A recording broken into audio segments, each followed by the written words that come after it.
उम्मीद है कि आप सब लोग खैरियत से होंगे और अल्लाह ताला के फजल करम से इस वबा से भी महफूज होंगे।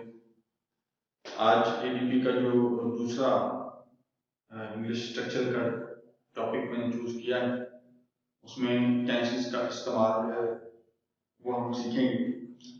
इसको हम थोड़ा सा गैर रवायती अंदाज में सीखने की कोशिश करेंगे, क्योंकि जो पहले हम सीखते आए हैं इसमें उर्दू फिक्रे के आखिर में जो इस्तेमाल है वो हमें बताया जाए। लेकिन जब हम इंग्लिश बोल रहे हैं या पढ़ रहे हैं तो फिर सम टाइम वो जो उर्दू फिक्र के आखिर में जो चीज़ निशान में बताई जाती है उस जगह पे कोई और टेंस इस्तेमाल हो रहा हो, इस वजह से भी हम कंफ्यूज हो जाते हैं। तो अब हम जो जिस तरीके से पढ़ेंगे उसमें सूरत हाल को ज़हन में रखा जाएगा कि इसका इस्तेमाल किन सूरत हाल में किया जा सकता है। तो टेंसेस को हमने अलग चीज़ भी नहीं समझना कि ये आम जिंदगी से अलग है, ये टेंस हमें समझ नहीं आते। टेंसेस हम अपनी तमाम रोज़ाना जिंदगी में उर्दू है, पंजाबी है या कोई भी लैंग्वेज है उसमें हम इस्तेमाल कर रहे होते हैं, लेकिन क्योंकि वो ज़बान हमारे लिए बड़ी आसान है, हम बचपन से उसको सुनते आ रहे हैं, बोलते आ रहे हैं, सीखते हैं इतना भी, इसलिए हमें उसमें कोई मुश्किल पेश नहीं आता। इंग्लिश क्योंकि हमें शुरू से एक अजनबी ज़बान के तौर पे पढ़ाई जाती है, तो इसलिए हमें इसमें भी मुश्किल पेश आती है कि हम उसको अपने इर्द गिर्द के माहौल के साथ उसको एडजस्ट नहीं कर पाते। अब हमने जो तरीकाकार बनाना है, पहले भी मैंने आपसे एक दफ़ा कहा है कि कोई भी चीज़ समझने के लिए हमें एक रवैया या वक्त चेंज करना पड़ेगा। इसी तरह अगर हमें इंग्लिश को थोड़ा सा लिखना, बोलना या समझना सीखना है तो हमें थोड़ा सा अपने रवैये को चेंज करना पड़ेगा कि जिस तरह ज़ुबान मुख्तलिफ मौक़ों पे मुख्तलिफ टेंसेस इस्तेमाल करते हैं, तो इसी तरह जो इंग्लिश लैंग्वेज है उसके भी इस्तेमाल है मुख्तलिफ मौक़ों। तो अब जो मैंने पहले लिखा है प्रेजेंट कंटिन्यूअस टेंस, तो इसको इंट्रोडक्शन में मैंने एक इस्तेमाल लिखा है जो कि इस टेंस की बुनियादी चीज़ हो कि बेसिकली ये टेंस किस मकसद के लिए इस्तेमाल होगा, लेकिन इसके दूसरे इस्तेमाल भी हैं। तो इसमें अब हमें इस तरीके से सीखना है कि अब उर्दू फिक्र के आखिर में निशानी ज़हन नहीं रखनी, इसका इस्तेमाल किन किन मौक़ों पे किया जा सकता है और इस इस्तेमाल की हम प्रैक्टिस करेंगे तो हमें वो चीज़ बड़े अच्छे तरीके से समझ आ जाए। ये पहले मैंने प्रेजेंट कंटिन्यूअस टेंस लिखा हुआ है, इसका इंट्रोडक्शन में है कि we are in the middle of an action. ठीक है, टेंसेस का मतलब भी क्या है, हमारा काम जो है, तो इसकी एक बेसिक निशानी आप समझ लेंगे कि जब हम कोई भी काम कर रहे हैं और उस काम के बिल्कुल दरमियान मौजूद है और वो काम कंप्लीट नहीं हुआ, उसमें हम ये टेंस इस्तेमाल करें। अब इसकी एग्जांपल मैंने लिखनी है पहले, I am getting the lunch ready. अब इसका क्या मतलब होगा कि हम उस वक्त बावर्ची खाने में या किचन में मौजूद हैं और ये हम टेंस उस वक्त इस्तेमाल करें। अब इसको अब सीखना भी इस तरीके से है कि if we wish to use present continuous tense, we must make ourselves clear that I will not follow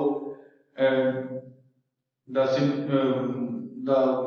actions, the indications that have been told by my teachers, but I have to put myself in the action in that situation where I shall ask myself that what kind of sentence should I speak here? मुझे यहाँ पे किस किस्म का बोलना चाहिए। अब English में आप उर्दू में, तो ये चीज़ आप ध्यान रखिए कि किस किस्म का एक्शन हम वहाँ पे टेंस बोलेंगे, सेंटेंस बोलेंगे तो वो वही मानी जाएगा जो हम आगे देना चाहते हैं। तो इसलिए इंग्लिश और उर्दू में आप ये ध्यान रखना है कि from now on we have to forget that all the indicators that have been given by our teachers about the Urdu sentence. Now I am totally have to follow in English. And the first one that will give us the clue about present continuous tense, we are in the middle of an action. That कि जब हमने इसको ज़हन रखना है कि हम काम कर रहे हैं जिसके बिल्कुल दरमियान में मौजूद, इसकी बेसिकली ये बात ज़हन रख लेनी है कि तो इंग्लिश हमारी मातृ जबान तो है नहीं, हम इसको पहले उर्दू में जब तक ट्रांसलेट नहीं करेंगे हमें समझ नहीं आएगा। तो फिर जब आप प्रैक्टिस कर लेते हो तो ये प्रोसेस तेज हो जाता है, ठीक है। Then it become your habit, फिर आप उसको समझना शुरू कर देते हैं। But actually this process doesn't stop कि आप उसको उर्दू में ट्रांसलेट करना छोड़ते नहीं हैं, करते हैं उसको ट्रांसलेट। तो इसी तरह जब आप प्रैक्टिस करेंगे तो आपकी प्रैक्टिस तेज होती जाएगी। It will become your habit to use proper tense in proper situation. तो ये बात समझ लेनी पहले हमने इसको लिख लेना है कि इस्तेमाल कब किया जाएगा, जब हम किसी भी काम के बिल्कुल दरमियान में होंगे। I am getting the lunch in the middle, जो बैक में लिखा हुआ है कि वो काम अभी खत्म नहीं हुआ, हम उसके बिल्कुल दरमियान में मौजूद हैं, ये इसकी एक निशानी है। इसके बाद फिर पहले भी आपको पता है कि इसमें आई के साथ एम और वाहद के साथ जो सिंगुलर है उसके साथ इस, और जो जमा है उसके साथ आर इस्तेमाल होता है। उसके बाद फर्स्ट ऑफ फॉर्म आएगी और आईएनजी, ये इसको प्रेजेंट पार्टिसिपल बोला जाता है, ये इसमें इस्तेमाल होगा। कोई बाकी फिक्र जाए हुआ हूँ, जैसे पहले भी मैं पहले बता चुका हूँ कि we will not start from the beginning, हम वहां शुरू करें जहाँ से चीजें हमें कुछ आती हैं और कुछ नहीं आती, उससे आगे हम चलें। और फिर जो एक्सरसाइज मैंने आपको भेजी है तो जब हम करेंगे तो वो बहुत सारी चीजें हमें उस वक्त वाजिब हो जाएंगी जो कि हमें नहीं आती। तो जब हम प्रैक्टिस करेंगे तो आहिस्ता आहिस्ता हमें वो समझ आना शुरू होगा। तो इसलिए मैं आपको नहीं बताया कि इसमें उर्दू फिगर के आखिर में शुरू में क्या आता है, ये पहले आप जानते ही हैं। अब हम मेन चीज की तरफ आएंगे जहाँ पे हम इसको इस्तेमाल करें। अब पहले मैंने इसमें दो इस्तेमाल लिखे हैं कि we use present continuous tense when we are in the middle of an action, and जो पहले भी I have told you earlier कि ये हम इसको ऐसे इस्तेमाल करेंगे। इसका एग्जांपल भी पहले मैंने दी हुई है, I am waiting for the train. अब इसका क्या मतलब हो गया कि I am in the middle of the waiting, the wait is not has not been over, कभी खत्म नहीं हुआ, वो भी दरमियान में मौजूद है। तो ये हम पहले इसकी ज़हन रख लेंगे, इसका इस्तेमाल कि कोई भी काम है, ठीक है जी, उसके दरमियान में मौजूद है, वो काम अभी खत्म नहीं हुआ, उस वक्त हम प्रेजेंट कंटीन्यूअस टेंस इस्तेमाल करें। दूसरा इस्तेमाल क्या है कि इन the middle of an action but not actually doing now, कि हम कोई काम कर रहे हैं लेकिन उस वक्त हम उसको नहीं कर रहे।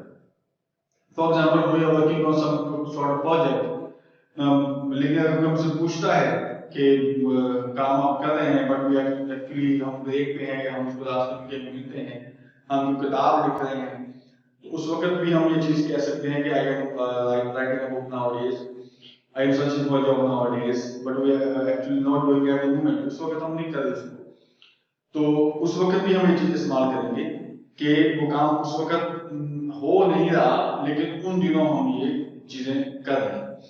तो इसको आप बाकी भी सिचुएशन पे कर सकते हैं, जैसे आजकल महंगाई बहुत ज्यादा हो रही है और सब स्टैंडर्ड चीजें जो है वो फरोख्त हो रही हैं, ये इस तरह ये जो सारा इस्तेमाल होता है इसमें ये चीजें हो जाएंगी। I must get back to the office, we are working on a new project. तो अब इसमें उस वक्त ऑफिस से वो बाहर है, काम नहीं कर रहा, लेकिन उन दिनों वो काम कर रहा है, तो इसलिए हम इसमें प्रेजेंट कंटीन्यूअस टेंस इस्तेमाल। अब आपने इन इस्तेमाल को सही रख लेना है, इसके मुताबिक हमने फिक्र बनाने हैं और इस मसाले के तौर पे आपने आगे इन फिक्रों को बनाना है, ठीक है। यही हमारी एक्चुअली प्रैक्टिस है, इसको याद नहीं करना। We have to make it very clear that I am not going to remember it grand कि कहां का इस्तेमाल है। I have to do practice, a lot of practice हमें करनी पड़ेगी, फिर हमें इसकी समझ आएगी, आहिस्ता आहिस्ता हमारी आदत बन जाएगी। अब दो तीन इस्तेमाल हमने इसके एक दो इस्तेमाल हमने सीखे हैं। पहले इसकी मिसाल है कि जब हम किसी काम के बिल्कुल दरमियान में हैं उस वक्त कंटीन्यूअस इस्तेमाल करेंगे, और जब हम काम कर रहे हैं उस वक्त उन दिनों, लेकिन उस वक्त नहीं कर रहे उस वक्त भी ये हम इस्तेमाल करेंगे। इससे आगे भी है तो हम आगे बढ़ें।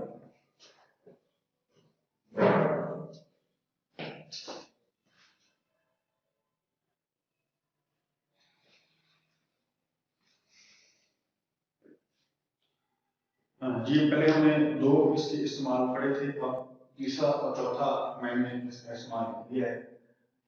वही बात ध्यान रखनी है कि इसको इस्तेमाल कहाँ पे करें। अब तीसरा इस्तेमाल है वो use present continuous tense when things are changing over a long period of time, कि काफी अरसे से चीजें जब बदल रही हैं उनमें ऐसा ऐसा कमी आ रही है या वो इजाफा उसमें हो रहा है, उसमें भी हम प्रेजेंट कंटिन्यूअस टेंस इस्तेमाल करते हैं। एग्जांपल इसकी है the number of cars on the road is increasing, कि इसमें गाड़ियों की तादाद में जो सड़क पे आती हैं उनमें दिन ब दिन इजाफा होता जा रहा है, उस वक्त भी हम इसको इस्तेमाल करते हैं। अब आगे जो चीज़ है ये इम्पोर्टेंट है, जो पहले भी कहा था कि अब हमने वो उर्दू फिक्र की आखिर की निशानी जो ज़हन में नहीं रखना, अब हमने इसका इस्तेमाल ज़हन में रखना है। ये चौथा है फॉर फ्यूचर अरेंजमेंट।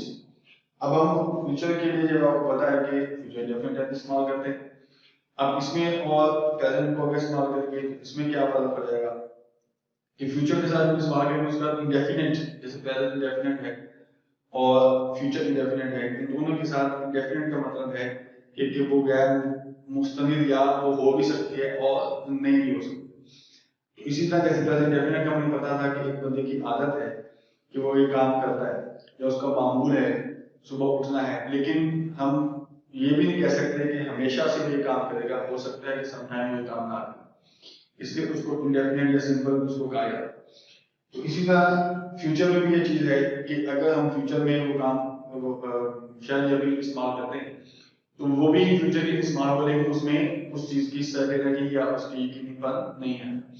अब हम इसको थोड़ा सा डिफरेंस रख लेंगे कि अगर हम प्रेजेंट कंटिन्यूअस टेंस को इस्तेमाल करेंगे तो उस वक्त जब हमने उसकी अरेंजमेंट्स मुकम्मल कर ली है, उसकी तैयारी मुकम्मल तौर पर कर ली है, उस वक्त हम ये प्रेजेंट कंटिन्यूअस टेंस इस्तेमाल करेंगे। अगर Sara is going to Lahore tomorrow, अब इसमें अगर हम दूसरा यहाँ पर लिख देते हैं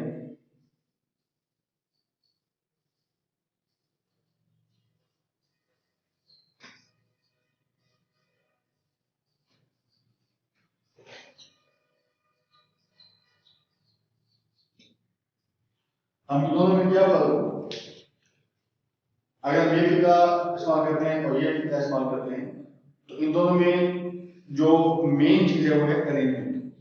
अब इस अगर ये विल इस्तेमाल करेंगे तो इसमें हम ये समझ सकते हैं कि इरादा है भी और नहीं भी, अभी वो प्लानिंग है, प्लानिंग फेज में है, अभी तक उसका मुकम्मल तौर पे अमल दरामद उस पर शुरू नहीं हुआ।